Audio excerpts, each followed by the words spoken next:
আসসালামু আলাইকুম, সবাই কেমন আছেন? আশা করছি সবাই ভালো আছেন। আলহামদুলিল্লাহ আমিও ভালো আছি। তো আজকে একটা বিষয়ে কথা বলি যে বাহিরের কান্ট্রিতে আমি বিশেষ একটা জুস জাতীয় খাবার খুব একটা খাই না। কারণ আমার কাছে ওরকম টেস্ট লাগে না।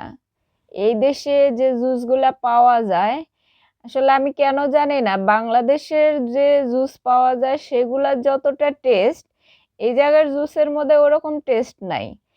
এর কারণটা বলি, কারণটা হইতেছে বাংলাদেশের জুসের মধ্যে কেমিক্যাল দেওয়া থাকে, প্রিজারভেটিভ দেওয়া থাকে, বা ফুড যে ইনগ্রেডিয়েন্টস এগুলা দেওয়া থাকে, ফলটা দেওয়া থাকে না শুধু।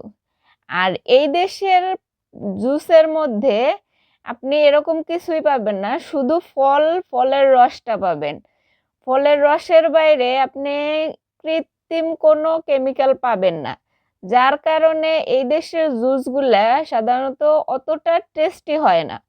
মানে টেস্টি শুধু ফলের রস যেরকম ব্লেন্ডারে জুস করার পরে আমরা তো বাংলাদেশে ডাইরেক্ট ফল আইনাও যদি জুস করে খাই সেটাতেও আমরা চিনি মিশাইয়া খাই। তো এই দেশের যে জুস পাওয়া যায় বেশিরভাগই ডিরেক্ট ফল থেকে জুসগুলা করা হয় এবং এর মধ্যে কোনো কৃত্রিম কোনো কিছু দেওয়া হয় না, যার কারণে এগুলা ফ্রেশ থাকে এবং খাইতে কিছুটা মানে আমাদের দেশের জুস অনুযায়ী অতটা স্বাদের হয় না। কিন্তু এটা স্বাস্থ্যের জন্য যথেষ্ট ভালো এবং স্বাস্থ্যের জন্য উপকারী। কিন্তু আমরা বাঙালিরা যে ভেজাল খাইতে খাইতে মুখের রুচি এমন করে ফেলছি যে ভেজাল ছাড়া আমাদের অন্য কিছু স্বাদ লাগে না। মানে ভেজাল ছাড়া কোনো কিছু আমরা খাইতেই পারি না। যে যেমনটা জুসের কথা বললাম এরকম সব খাবারই, কারণ আমরা বাঙালিরা ফাস্ট ফুড খেতে পছন্দ করি, জাঙ্ক ফুড খেতে পছন্দ করি। কিন্তু অন্য দেশের ফাস্ট ফুড হোক জাঙ্ক ফুড হোক সিমিলার আছে, কিন্তু মানে টেস্টের দিক থেকে বাংলাদেশের জিনিসপত্রে যেরকম মশলা ব্যবহার করা হয়, যেরকম মানে কৃত্রিম যে ইনগ্রিডিয়েন্টস গুলা ব্যবহার করা হয় এগুলার দ্বারা মানে খাবারের যে টেস্ট বাড়ে, কিন্তু আমাদের শরীরের যে কতখানি ক্ষতি হয় এটা আমরা মানে জানি না, মানে জেনেও না জানার ভান করি। আমরা বলি যে আমাদের এই অসুখ সেই অসুখ। আসলে বাংলাদেশে একটা জিনিস খেয়াল করবেন যে বাংলাদেশে হাসপাতাল বেশি, মোড়ে মোড়ে আপনি ফার্মেসি খুঁজে পাবেন। আপনি যেখানেই যাবেন হসপিটাল, ফার্মাসি, অভাব নেই, ডাক্তারের অভাব নেই। আপনি একটা বাচ্চাকেও যদি জিজ্ঞেস করেন যে এই রোগের কি খাইতে হবে বা এই রোগ হলে কি করতে হবে, একটা বাচ্চাও জানে যে রোগ হওয়ার পরে কি করতে হয়। কারণ বাংলাদেশে প্রচুর রোগ, রোগের অভাব নেই, সবারই কম বেশি রোগ আছে। একটা ফ্যামিলিতে আপনি রুগী ছাড়া কোনো মানুষ দেখবেন না, একজন না একজন রুগী আছেই।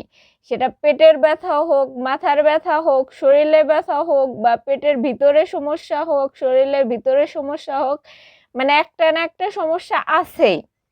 সেই ক্ষেত্রে আপনি দেখবেন বাহিরের বিশ্বে, আমি যেখানে থাকি এখানের কথা বলি, এখানে হসপিটাল খুবই কম, চিকিৎসা ব্যবস্থা খুবই কম।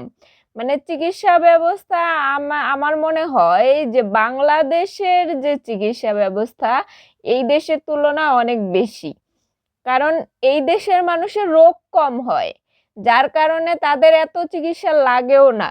যার কারণে এখানে হসপিটাল ওরকম ভাবে মানে হসপিটালে গেলেই যে আপনার একটা অসুখ হলেই যে তারা আন্দাজে একটা লিখে দিবে এরকম না। বাংলাদেশে হসপিটালে গেলেই মানে পরীক্ষা নিরীক্ষার আগে তারা একটা প্রেসক্রিপশন লিখে দেয়, মানে প্রাথমিকভাবেই। কিন্তু এই দেশে এরকম না, কারণ এই দেশে রোগ কম, খুবই কম। কারণ এরা খাবার দাবার এমন ভাবে খায় যে যাতে তাদের শরীরে রোগ ওরকম ভাবে বাসা বাঁধতে না পারে। তো আমরা দেখা যায় কি মানে নিজের শরীরের চিন্তা করি না, নিজের ভিতরে কোন খাবারটা দিলে শরীর সুস্থ থাকবে, কোন খাবারটা খাইলে আমরা মানে অসুস্থ হয়ে পড়বো না, আমাদের কর্ম করে খেতে হয়, পরিশ্রম সবারই আছে। একজন ছাত্র হোক, শিক্ষক হোক, পেশাজীবী হোক, ব্যবসায়ী হোক, পরিশ্রম মানুষ বলতেই পরিশ্রম করতে হয়। একটা বাচ্চারও কিন্তু পরিশ্রম আছে, সে যে খেলাধুলা করে তারও একটা এনার্জির দরকার আছে। তো সেই ক্ষেত্রে আমরা খাবারটাকে চুজ করি সব সময় কি অস্বাস্থ্যকর। সব সময় আমরা খাবারটাকে চুজ করি কিরকম, যে মানে মুখরোচক। আমরা স্বাস্থ্যকর খাবার বা আমরা যে শরীরের জন্য উপকারী, শরীরের এনার্জি বাড়াবে বা শরীরকে সুস্থ রাখবে, এরকম খাবার আমরা খুবই কম গ্রহণ করি। উপরন্তু আমরা মানে এমন এমন খাবার গ্রহণ করি যেটাতে প্রচুর পরিমাণে ভেজাল, প্রচুর পরিমাণে কেমিক্যাল দেওয়া। আমরা জানি যে এই খাবারে কেমিক্যাল দেওয়া আছে বা এই খাবার ভেজাল, এই খাবার খাইলে আমার জন্য ক্ষতি, তারপরেও আমরা খাই, আমরা জেনেই খাই। আমরা এইটার জন্য প্রতিবাদ করি যে বাংলাদেশে ভেজাল জিনিস বেশি, বাংলাদেশে প্রচুর পরিমাণে ভেজাল দেওয়া হয় খাবারে। কিন্তু আমরা এত ভেজাল দেওয়ার পরেও সেগুলো বিক্রি কেন হয়? আমার প্রশ্ন এই জায়গায় যে যারা ভেজাল দেয় তারা তো অসাধু ব্যবসায়ী, তারা খাবারে ভেজাল দিয়ে তাদের খাবার বিক্রি করে, কারণ তাদের খাবারে স্বাদ বাড়ানোর জন্য তারা যা খুশি করতে পারে। কিন্তু এই খাবারগুলো সেল হয় কাদের কাছে? এগুলা কিনে খায় কারা? আপনারা, আমরাই তো খাই না। আমরা যদি এই খাবারগুলা, এই ভেজাল খাবারগুলা বয়কট করি, এই খাবারগুলা না খাই, তাহলে তারা কিন্তু আর এই খাবারগুলা বানাবে না।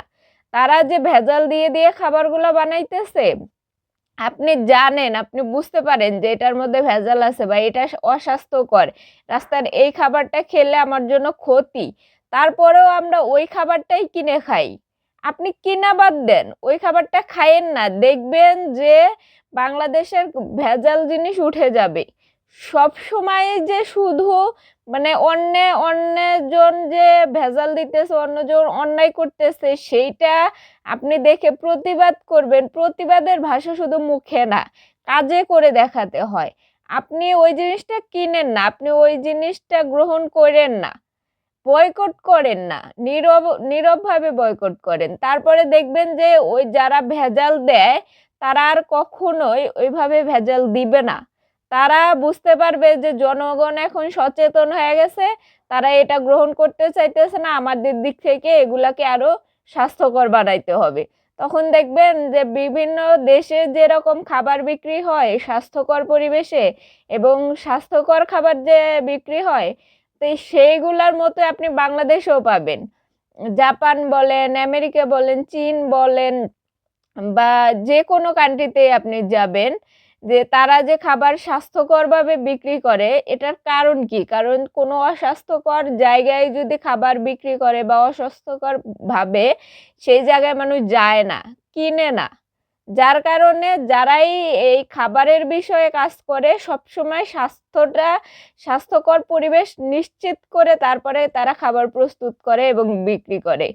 কারণ জনগণ সচেতন, আর আমাদের বাংলাদেশে জনগণ সচেতন না। জনগণ শুধু মুখে মুখেই বলে, কিন্তু কাজে কর্মে তারা কখনোই সচেতন না।